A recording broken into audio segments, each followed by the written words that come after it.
So, Yoshiko, what a pleasure to speak with you about a really important topic, leadership in healthcare. How are you today? I'm fine. How are you doing? I'm very excited to be here. Oh, good. Uh, Talk about one of my most favorite topics, but also one of your most passionate topics as well. yeah, and well, I'm excited about it. I mentioned to you before we got on that your responses in our email back and forth were really, really very inspiring. Actually, I kind of joked around with you that you had the makings of a book, but I really wasn't joking. You had a lot of great things to say, and I want to share it with the folks here.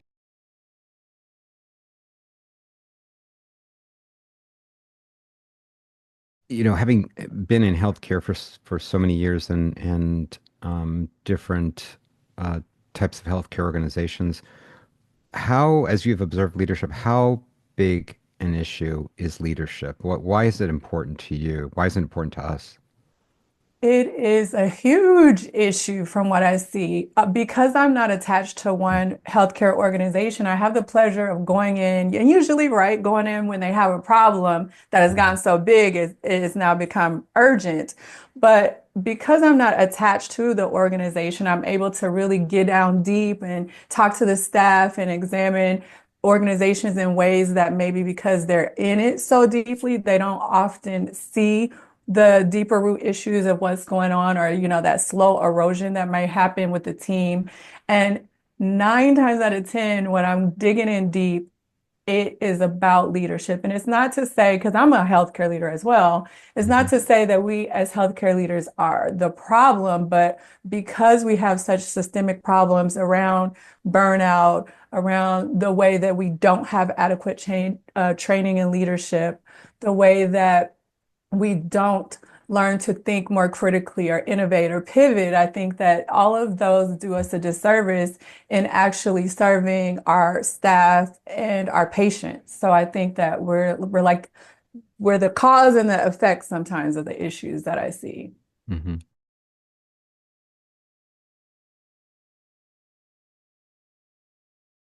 In our emails, you wrote a lot about this issue of leadership silence, which I don't know that I've ever actually heard a lot of people talk about or write about. So I'm curious, what does that mean, leadership silence? What does it look like? How common or prevalent is it? Yeah, I'm just kind of curious what that looks like and what's the impact of that leadership silence.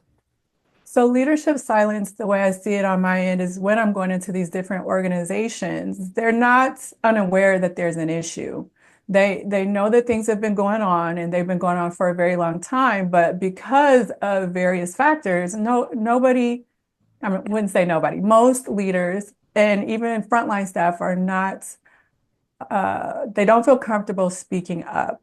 And because they don't feel comfortable speaking up, the leadership silence that I see is just letting the organization, the care, the morale of the staffing just erode because nobody, like you said, nobody, a lot of people do not want to speak up about what they see.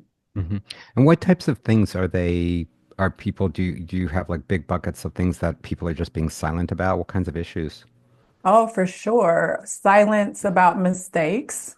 Hmm.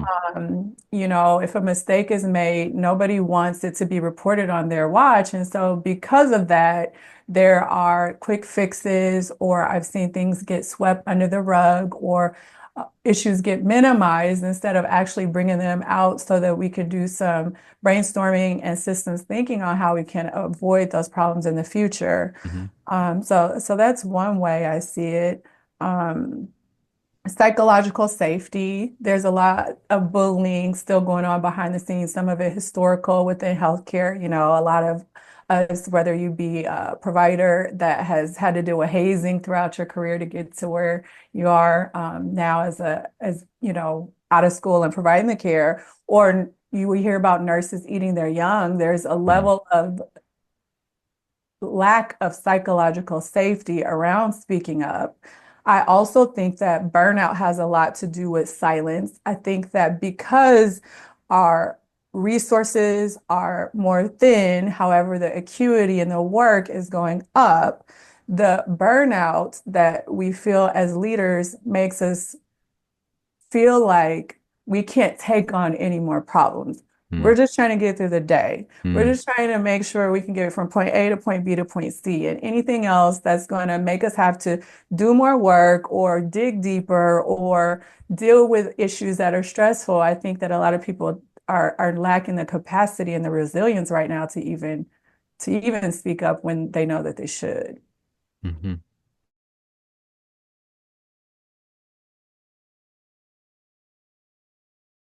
Sort of along these same lines, you wrote to me, and I was really struck by this. You said that in working with organizations and leaders, one of the biggest challenges you faced um, is getting leaders to accept that they are the problem, um, and to own their role in the dysfunction.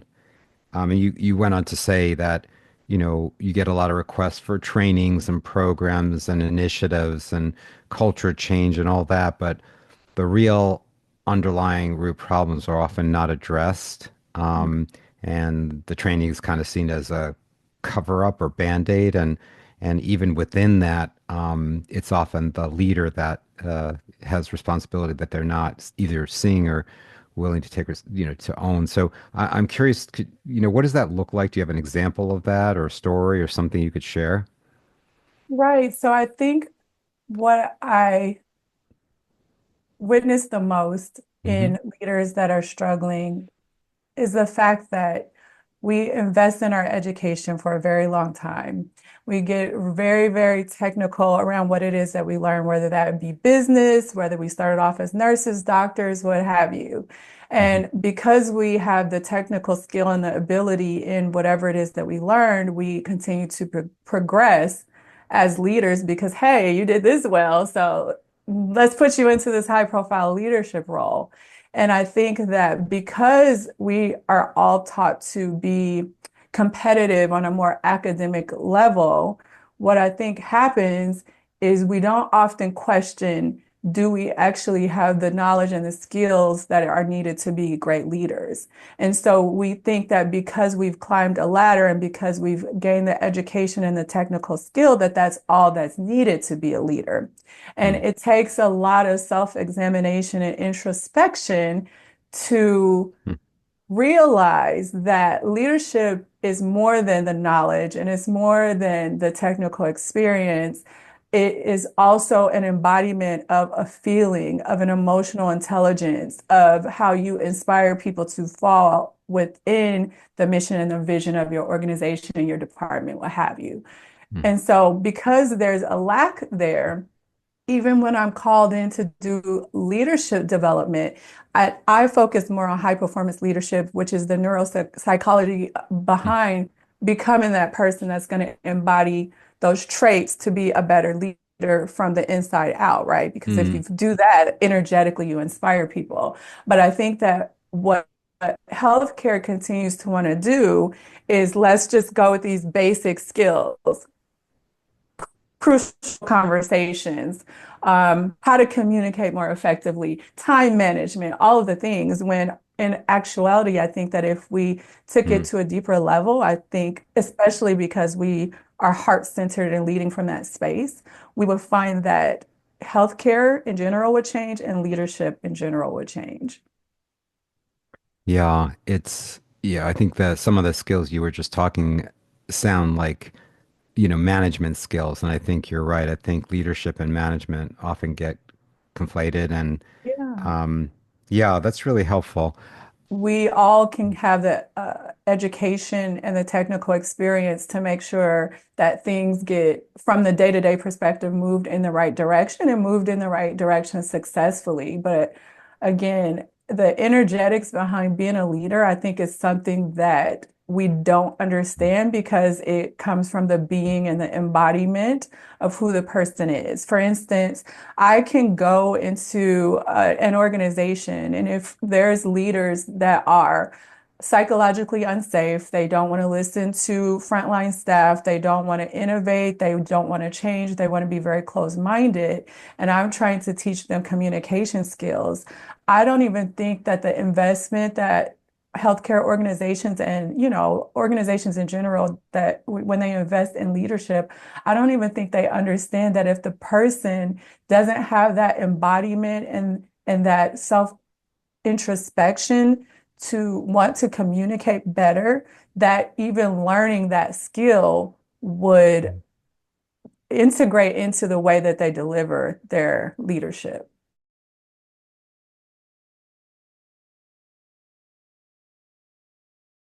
If you know that healthcare is inherently unpredictable and you know that sometimes you're going to have to be full throttle, sometimes not, and you don't know what day that is or what the issue will even be that will cause that, then you have to reframe what it means when you, like you said, Mm, um, is this is hard, this is too stressful, I can't do it, why isn't it getting better, why don't we have more staff? That conversation internally is much more different than, you know what, I signed up for this, I can do this, I'm resilient, my people need me, my patients need me, we need to push forward, how can we get this done? Two totally different attitudes. And I think another thing that we miss when we ask ourselves a certain question is we are taught in society to climb the ladder, to become leaders, to make more money, to do well for our family, our mm, retirement, our well-being. mm, But is a high stakes career in leadership where it's unpredictable, where the risk of not being a good leader is much more detrimental than a lot of other leadership careers, if that is the right space for you to be a leader. Because if it's not, mm, then that resilience and that reaction to stress that we talk about is going to be much harder to navigate if you are even internally in a career that's inauthentic to who you are. mm. Say more about that. What did you mean by that last statement, being in a career that's inauthentic to who you are? Right. So, like I said, if you are a leader and you know that you are averse to stress and you know that you like to lead in more predictable frameworks and models, then healthcare is probably not the place where you should have been a leader. But if society taught you that, becoming a leader in healthcare is going to pay well and, you're going to be able to take care of your family and it's prestigious because of the background that you got with your education, then you could be on a path that is not authentic to who you are, what you wanted. It may not even be a good fit to your personality. So that's Mm. what I mean when I say you're inauthentic. It's not a good match for who you are.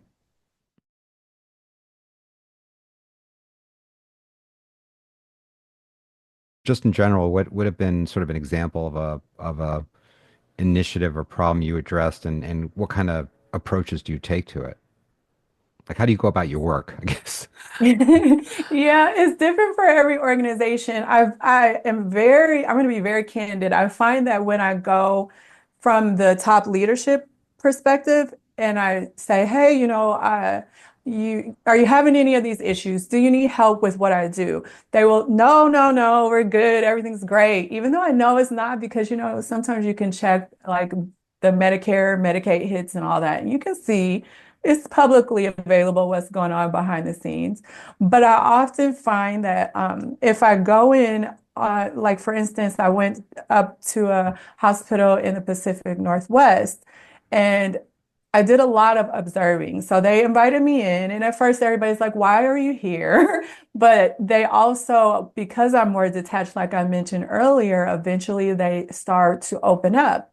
And I let Mm, them know, hey, I'm not part of your organization. I'm just here to look around, here to find out what's going on, and here as someone that can advocate for you if I see that something needs to be addressed. And once you tell staff that, they will open up and they will tell you the truth. They will tell mm, you things that they would never tell the leadership in their own organization for a lack of psychological safety, meaning they don't feel that they can speak up and be heard, or they feel like they'll be retaliated against. And again, the leaders in their organization have their livelihood on the line, right? If you say something wrong, you may not have a job. Whereas with me, it's very much neutral. So I do a lot of observing. I do a lot of candid conversations. I do a lot of shadowing. mm, Um, and I just find that when you actually pay attention, is much more obvious, and you actually talk to people on their level. The problems, they tell you what the problem is. It's Mhm. not that hard to find out. And so when you identify the problems in an organization, what do you do with it? Like what's your next step? Yes, there's two ways that we kind of go about it. One way is if they just want to audit just to kind of see what's going on. Usually I could just provide the organization with the details of the audit. Mm, And then I usually give some action steps. Here's more statistically where you probably should mm, funnel all your time to kind of make things a little bit better. And you kind of have a ranking based on the qualitative and quantitative information that you received during the observations. But there have been times where the problems have been so large, meaning the mm, staff is overwhelmed. And so things that need to be kept up to date for regulatory inspections are, they're not getting done. mm, Or the morale from the staff is so bad because of bullying, things like that, that are so large mm, that we will stay on scene, mentor the leaders in their role, like so go to work each day in the system to navigate, help them navigate in real time what they're dealing with. And then also provide recommendations because not only was I a leader, in healthcare through organizations, various organizations, but I've also, because of what I do, been able to see various organizations and can, see what works and what doesn't. And then, like I mentioned in conversations before, my passion is just thinking more operationally, strategically, mm. systematically, and kind of bringing all that together, whether it be the audits and letting them go forward with the work or helping them hands-on through the process.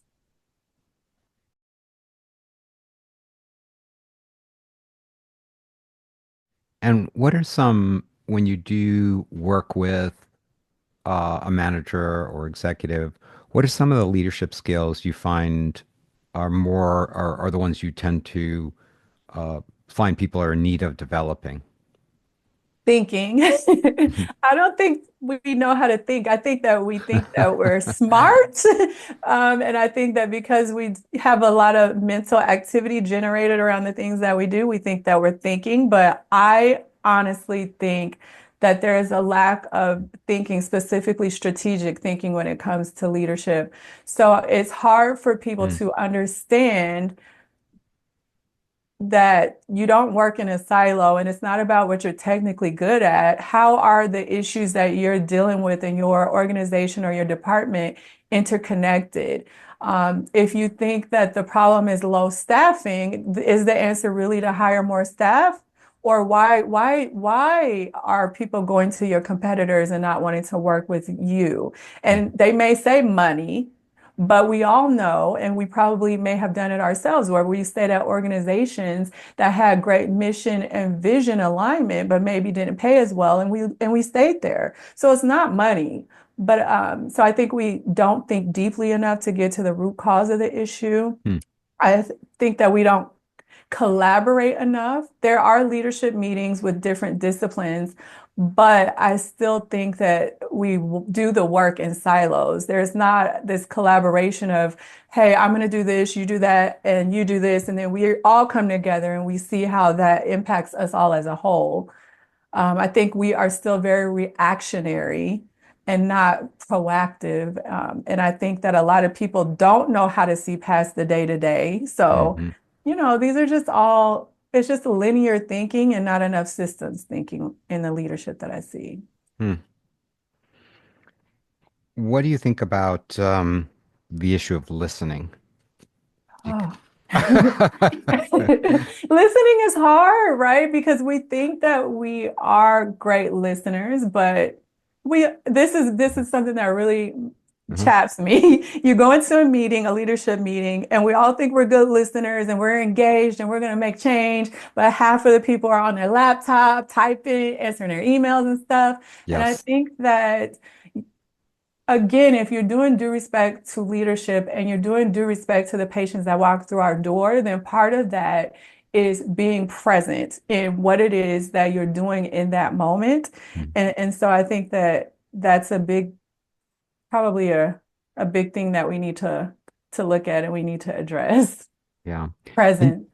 and you talk about the victim mentality, and is that I have found that that's one of the biggest issues. I mean, I've been shocked at the number of people and the people in pretty significant roles in organizations and the sense that, look, well, what can I do? I'm just whatever. Right. And so isn't that disheartening? Because Yes. if you have that attitude, are you a leader? Hmm. Again, we can what would that be? Filter ourselves into the positions that we choose to pick as adults in this quote unquote free world. So if you think that you don't have any power to make change or to do what's right for our patients, then are you a leader? And Hmm. that's a Hmm. harsh thing to say. But I'm not surprised at the victimhood because I think that's how we're taught, right? Hmm. It's Hmm. taught to find an answer or it's taught to find blame. And the way that we find answers or the way that we're taught to solve problems are to look outside of ourselves for evidence rather than to start internally and try to find the answer first and how we contribute to the Yeah. issue.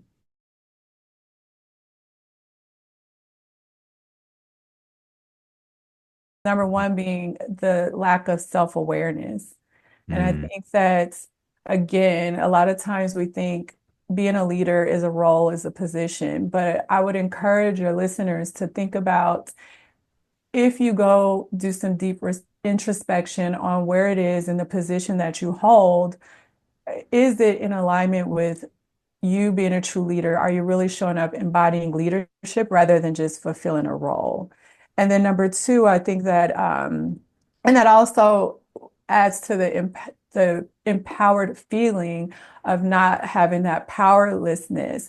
Leaders have courage. They have courage to do Mm. what's right, even when it's hard. And if you feel like you're unable to do those things, then I think that self-awareness is key to help you examine why and if leadership is right for you. And so then secondarily, I think that what we said earlier is that we need leadership reform and leadership reform that starts from the inside out. And if you really want somebody to be a good leader, if you educate them enough, they're going to learn the tasks to be a good leader. But I just strongly believe in the energetics about leadership and the emotional intelligence it takes and the intuition that it takes and the passion and drive that it takes to be a leader, especially a leader where you have to be able to think in situations that don't often fit into a framework. Mm.